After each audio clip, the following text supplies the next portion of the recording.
once you have brought the data into this intelligent format, you can actually create the codes there, and that's one less manual work step for humans to do. Welcome to the Cadmatic podcast with data-driven engineering, where we explore how data and digitalization are transforming the world of engineering. Welcome everyone to another exciting episode of Cadmatic podcast. Today we are going to dig into a huge challenge out there where industrial companies have tons of data locked in PDFs, documents, and unstructured data. Today we have two amazing guests to talk about this challenge and how to solve it. So Antti, perhaps you could start. Thank you. I'm Antti Villberg from Semantum. We're a software company located in Helsinki. Currently we have 25 persons employed, and we're providing software and consulting services for the process industry. We have a long history of doing this semantic data modeling dating back to 90s at VTT, Technical Research Center of Finland. And there we started actually implementing this semantics modeling and simulation system, which we are now using already also in Semantum since 2008 for implementing different simulation softwares and other industrial information management solutions. We are also doing lots of process simulation and modeling using this Finnish dynamic process simulator, APROS. And then as a third, more recent development, we are doing this engineering automation, as we call it, where we take legacy design materials and then convert that into intelligent data models. So that's basically what we are doing. Fantastic. Great to have you here. And then Mikko.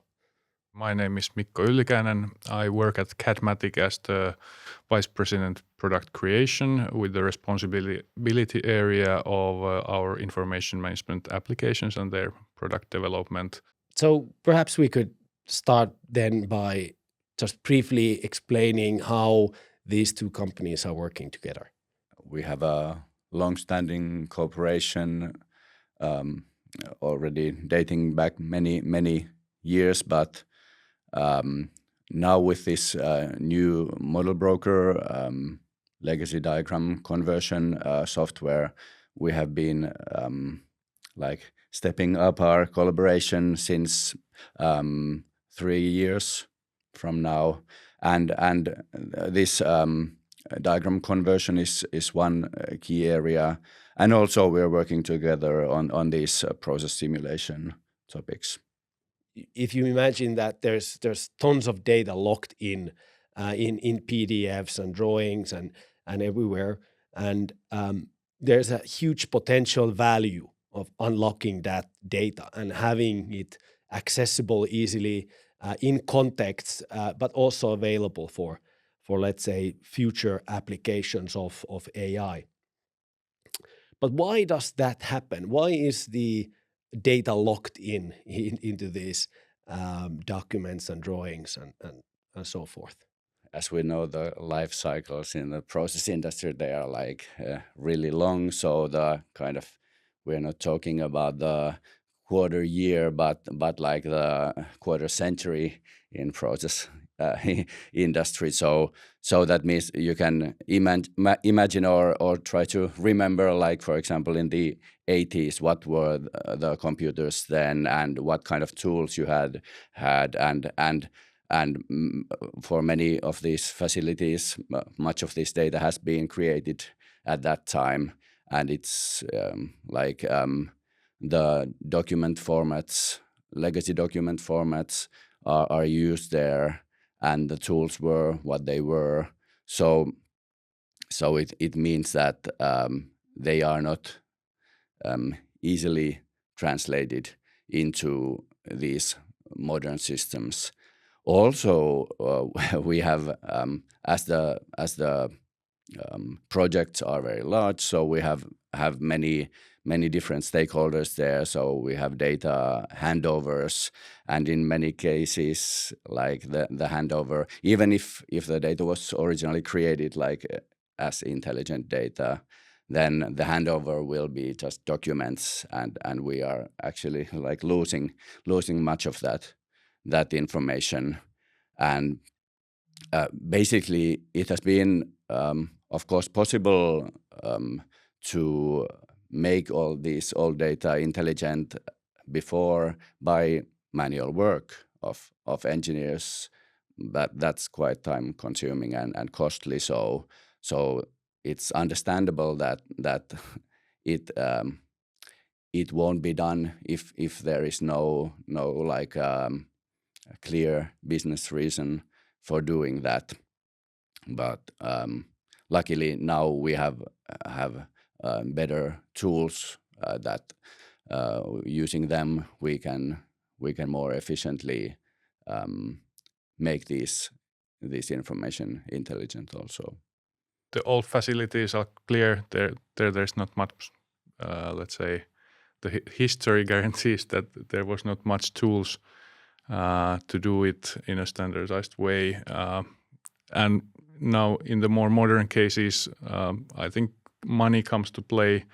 The contracts that are made for the design work basically don't require the data usually in the intelligent form. So even in quite recent projects, it is quite typical that what is required is delivery of PDF drawings, and then kind of all that intelligence, all that semantics that has been built in the design phase is lost in the handover, and it needs to be reconstructed then afterwards. Nice thing is that now with the tools and technologies that we have today, we can actually not only recover the lost intelligence, but also create intelligence to drawings that were not intelligent in the first place. So if the tools were some, let's say, not so modern plant design tools, then still we can create the semantic model out of the drawing, which is actually quite cool. What do you see that are the biggest challenges in the fact that a lot of this data is unstructured? I would say that like we of course want to get high value out of our data. So that means that when we have the need for the data and the application, then the data should be available for use in that application. And as was said, currently much of the data is in this kind of legacy format, and it's not available in some cases, like when it's scattered in these different silos, then we don't in some cases even know that we have the relevant data for some use. Even if we know that it exists, it's really hard to find and locate. And then in many cases it would be necessary to combine the data from different sources, so we can actually utilize it in the end application. It can be done by engineers by manual work, but it's like costly and takes too much time and money, and we can improve on that, and we should. Yeah, I think the question is that do you really want your brightest engineers to spend time on finding data or searching data, sometimes even not finding it? And another point is that even if you could find the data, if it's siloed, if it's detached from the rest of the data, you don't get all the value out of it. So the real value comes when you can start combining the data, connecting it. You can move in the data with the relations between the different pieces of data, and you can maybe visualize something by combining two data together, and there is the real value coming really visible. Can you briefly, Antti, explain a little bit more about this semantics and what does it mean? The semantics is about the meaning of data. So normally when we have data, engineering data, it is prepared for the human to read. So there's only the necessary information for human to understand these documents, and of course it means that there is so much of this hidden data. We call it like metadata or ontology, that is describing and giving the meaning of the numbers or maybe the drawings that we are talking about. So that for the human, we have education and life experience. We understand the connections and the different meanings of data, but the computer doesn't know anything about that. So we have to be very explicit and tell everything about that to the computer. So, like in the university, there was this nice example where there was this 1999 this NASA Mars Climate Observer, the probe, and there was this incident that the ground control software was working on this structured data, and it just happened that they were doing their calculations in imperial units, and the observer was receiving quite correctly the numbers and was thinking that they were metric units, and so you can guess what happened. It crashed and burned. So everything worked very well, but the different softwares had the different idea of what the data meant, and that's basically like. And also when we work with like the P&IDs, for example, that we are much working on, there are these symbols and lines and graphics there and texts, and to be able to understand that what these symbols mean, what is the meaning and the connectivity and the text there, where are they actually referring to, what do they mean. This is kind of the semantics that is needed for actually making use of this data. So the semantics is giving data meaning so that people and computers, machine can understand it and utilize it. So Mikko, from your perspective, from Cadmatic perspective, how does meaningful structured data translate into people and engineers being able to collaborate better?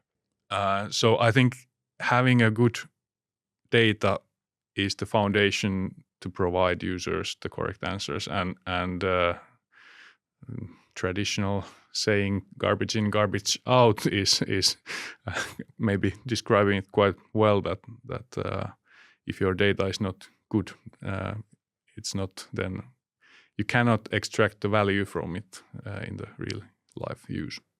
So data isn't just valuable because it exists. You need to be able to understand it and connect it to other data and kind of make it talk with other systems. Yes. Now, we talk about an interesting concept like a digital graveyard, and how kind of data goes there to die and rests in peace in this graveyard. Now, so at an old PDFs, P&IDs, scanned diagrams, scanned whatever documentation is impossible to reuse in that case. So how do you actually turn that data into something that has intelligence and can be reused? Yes, so in our collaboration, we at Semantum have this model broker tool that the concept there is that we take these old engineering drawings in PDF or DXF, DWG formats. This is basically vector graphics like lines and shapes there, and we have this concept of reusable patterns that we can take from the material, and once we have some pattern there configured, for example, like a pump or valve or something like that, then the software can go through all the material and find all instances of that pattern there. After that, we can extract this kind of knowledge graph from this drawing data, which includes all the symbols and the connectivity and all the texts which are assigned there to the actual objects in that model. And we can then use standard information. So we are using very much this DEXP standard, which is based on these ISO 15926 reference data. So from that we also get more semantics about which kind of pump, for example, some symbol represents and what properties it has and stuff like that. Additionally, then when we have this knowledge graph, we can also take these data sheets and extract from there this numerical like equipment data and also embed that into this knowledge graph.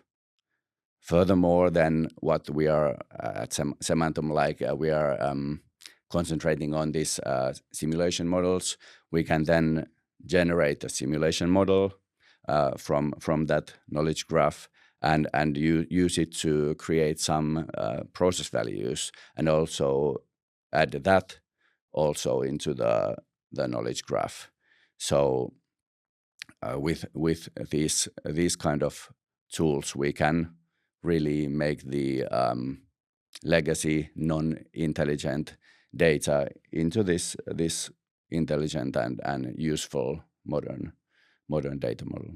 And what it means for us is that we can use the information in our eShare platform to build digital twins, which empower then operators of the facilities to use the data.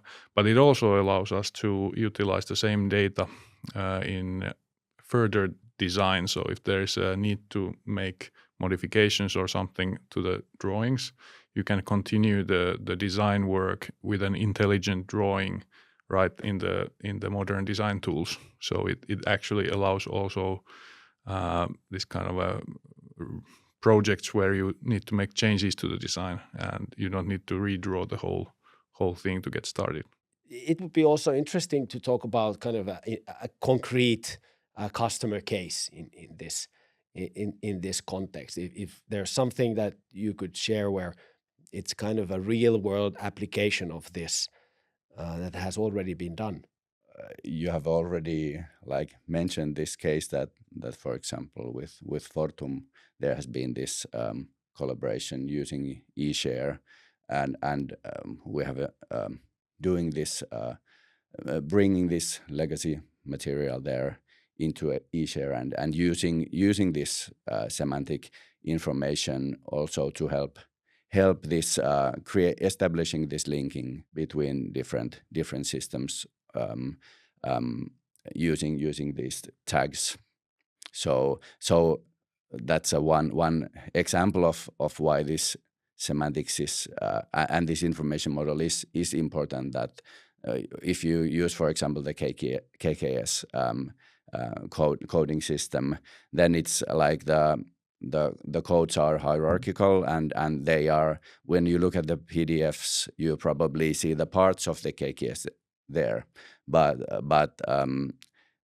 once you have brought the data into this intelligent format, you can actually create the codes there, and that's one less manual work step for humans to do. I think we see a lot of cases where this is happening, and Fortum is a good example. And it all starts from someone seeing the value of data, and then what we see is that the starting point might be different for different customers. Some customers are interested in the diagrams and they start immediately from there. But we also see that some people have some old 3D models lying around. They want to utilize those. It starts from there, and then they start thinking that, oh, hey, can we connect something more? What other data do we have for this facility? And then these diagrams, of course, as an important drawing type, come quite quickly into mind. And then there's cases where you start from almost nothing. You do this kind of mobile scanning or laser scanning of the facility to get something. Then you enrich that with detecting the tags in the scans, and then you actually again come to the diagrams and want to start connecting those and connecting further to other sources too, like maintenance management systems and so on. And that's also a reason why this was not so common 10 years ago, because the tools have improved so much. So previously it would have been manual work, and that costs a lot. Of course, there's still today a cost, but the tools and how we can already utilize AI in certain tasks and so forth, they have improved so much that the kind of the investment cost is not that substantial anymore. It's within the reach of normal companies, normal facilities. All this, of course, would then mean or need the structured data and having standards and in place and all that. And you mentioned DEXP and there's some others. Where do we currently stand with these standards? Where we are today? Yes, so as was mentioned before, so we move quite slowly, maybe sometimes compared to some other industries in the process industry. So, but there are many very useful standards already. Of course, at Semantum, like, we are heavily concentrating on this DEXP, since it's a very promising standard where we can include all of this semantics from the different projects, like, for example, the reference data libraries. And then we are also seeing now good adoption in different tools. So we have seen in the history of engineering and like basically economics that when something gets standardized, then we see a huge boost of like added value there.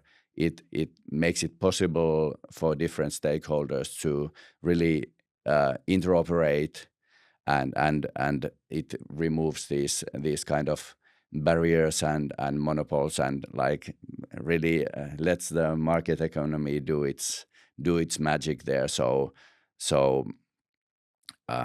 it would clearly be a very good thing that we would get more and more widely adopted standards up there, and we are getting there slowly. We already have pretty good stuff there available, which can be taken into use. And something where we also cooperate is the simulation side. There is OPC UA is well, let's say that's actually very well or very widely used standard. So there the standardization has worked quite well. And we had a case recently where we had to kind of combine these two to visualize the simulation results in the 3D model. And basically, thanks to the OPC UA standard, it was almost plug and play to put them together. Yes. So this is what the standards make possible. You can work without the standards, but things become much easier when you have standards. you brought an interesting topic there with this simulation. What was simulated? So you mentioned about the standard and all that, but interesting if you can a little bit kind of elaborate what was actually simulated that this standardization helped. Yes, there was this case of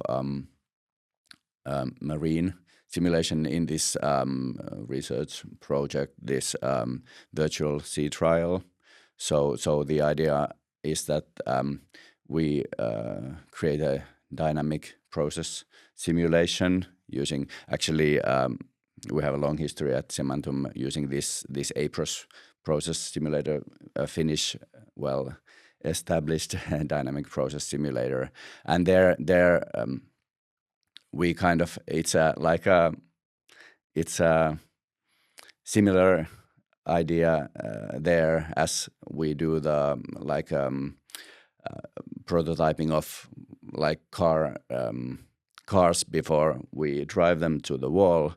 We try to first like simulate a few times before actually manufacturing the car and driving it to the wall for the crash test. So there also we can first simulate the systems, and then these simulation results can then be communicated to the digital twin in the eShare, and that's a cool connection of these different technologies.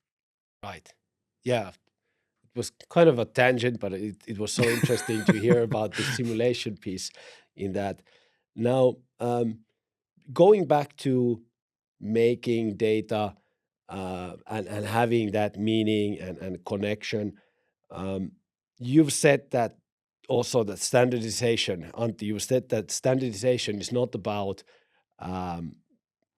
control, but it's about connection. Can you talk a little bit more about that? Yes, I think the key is the interoperability. So what the standards make this interoperability possible, and of course there might be the control aspect, but the kind of possibility for the systems to communicate without some custom software solutions or projects, as Mikko was saying, plug and play. We know that it's sometimes hard to agree between people. So if someone has done that work up front, that agreeing what the semantic model that we use as the language is already clear, then there's much easier to do this interoperability between softwares. How can companies then start with this? How can they start to build a consistent interoperable environments? I would say that start small. As I gave an example earlier, that many customers start from one corner of the world.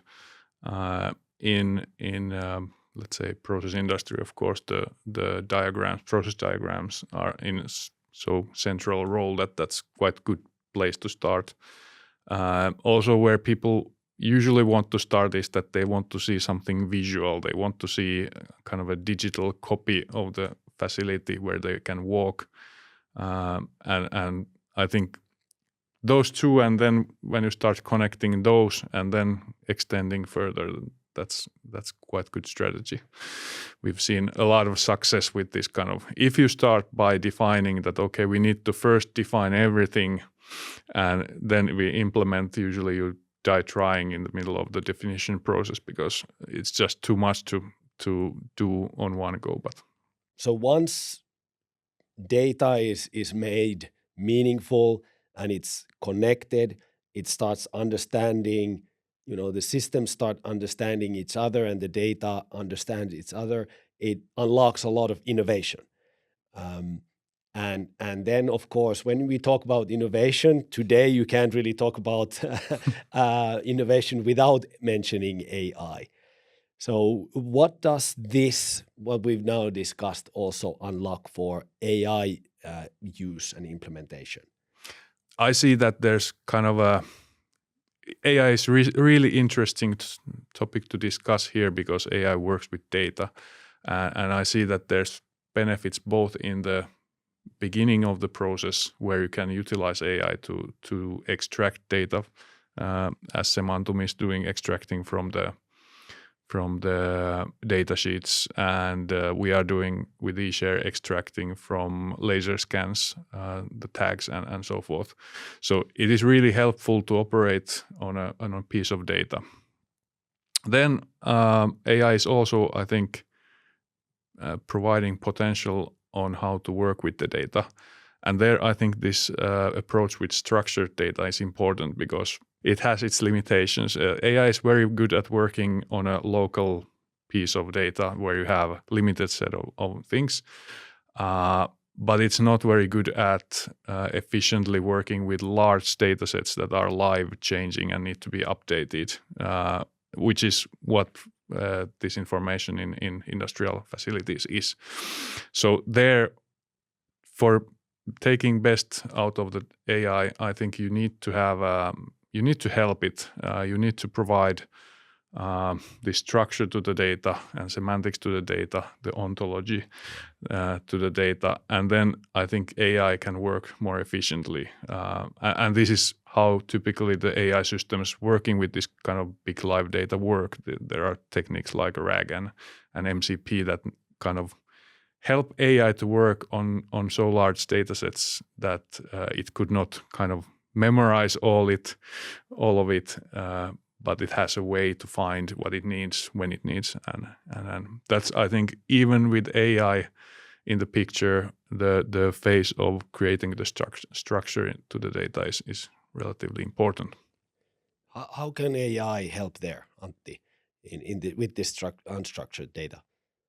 Of course, we have this some problem with like when we talk about like generative AI, for example, that much of the power of AI is because it has learned from very big data sets, different relations between the concepts, much like the human has.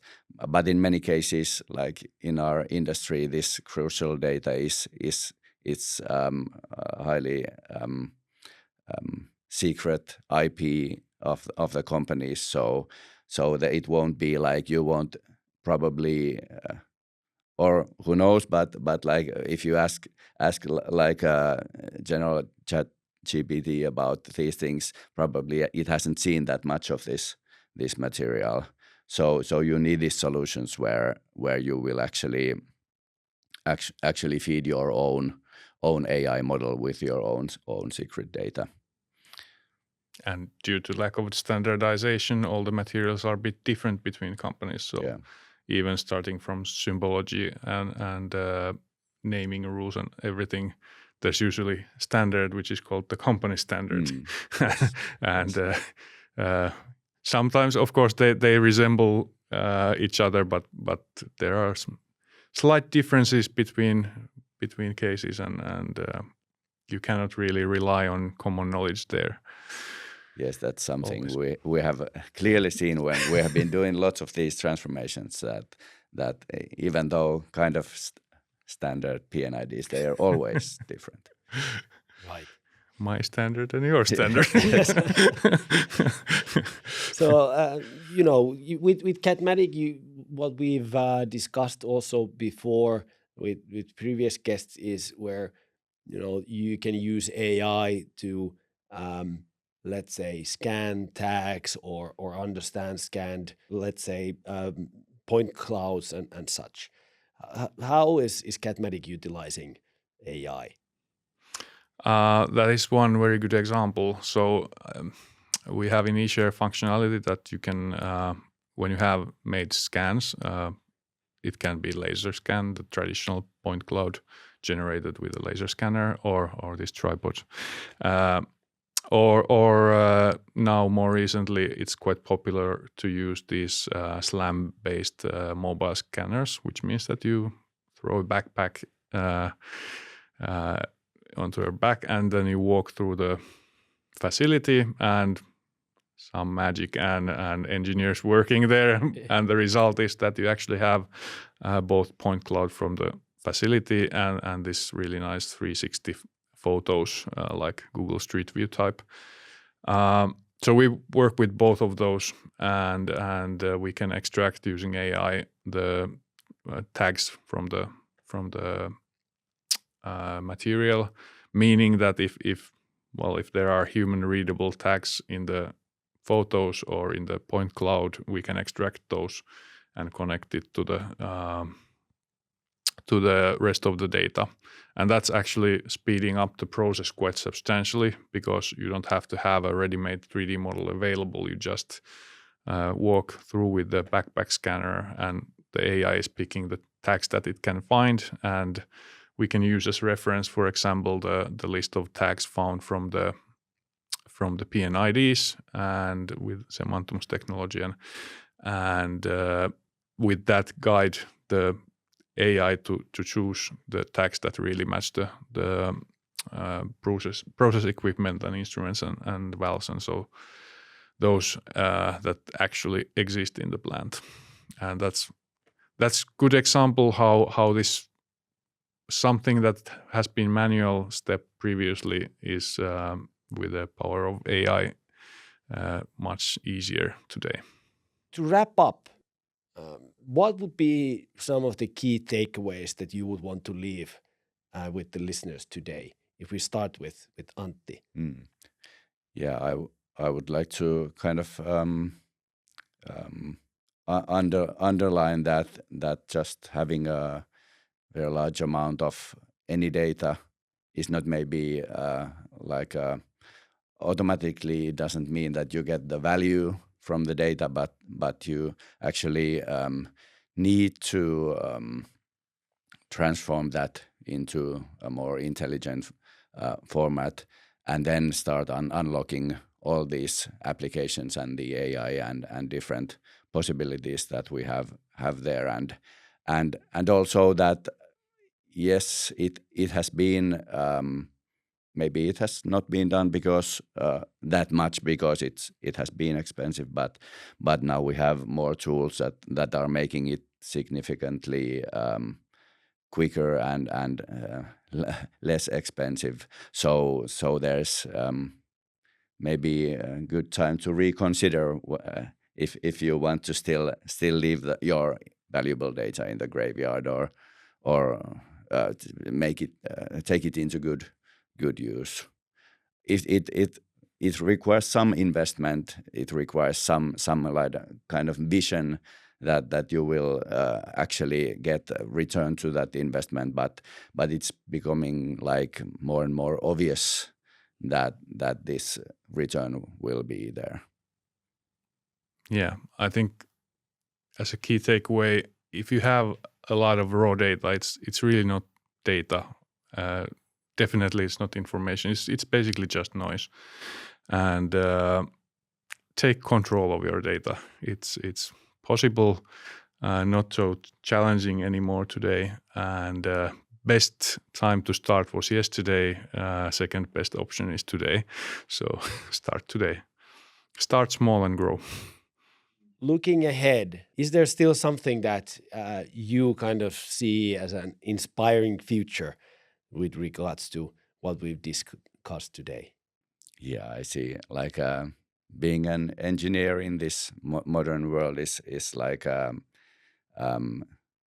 it's a great responsibility, but great like possibility, since like most of the modern world is embedded with all kinds of technology created by engineers, and much of our kind of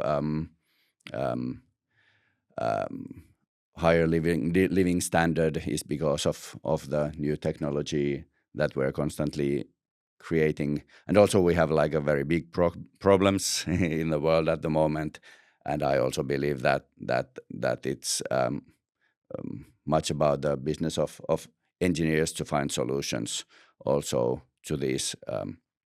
So I think we're doing quite important work here, and now with this AI and new technologies, I think it's making us like even more relevant. We are doing less this kind of monk work, doing this repetition and more concentrating on actually establishing the vision of the future and solving actually these difficult problems that we have. So it's a exciting time to be an engineer. We are in the middle of industrial revolution, digital industrial revolution. We are living time which will be written in the history books about, and I'm not just talking about AI. I think there's so many other things technologically taking huge steps forward at the moment. So possibilities are big, and it is not even easy to predict what things will be in 10 years. The advancement of AI, for example, has been so fast that you cannot just extrapolate that and think what would be 10 years from now.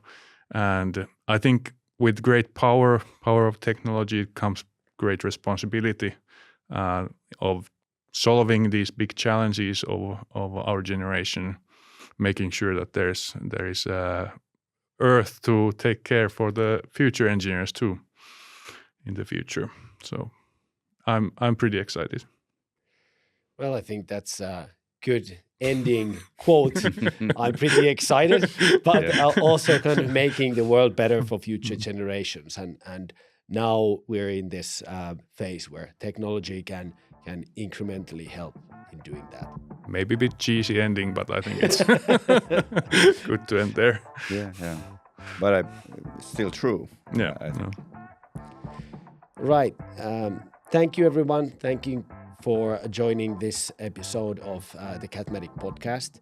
Again, I would encourage you to subscribe to the podcast and also follow us in LinkedIn to hear more about engineering, definitely more about AI coming and unlocking the value of data.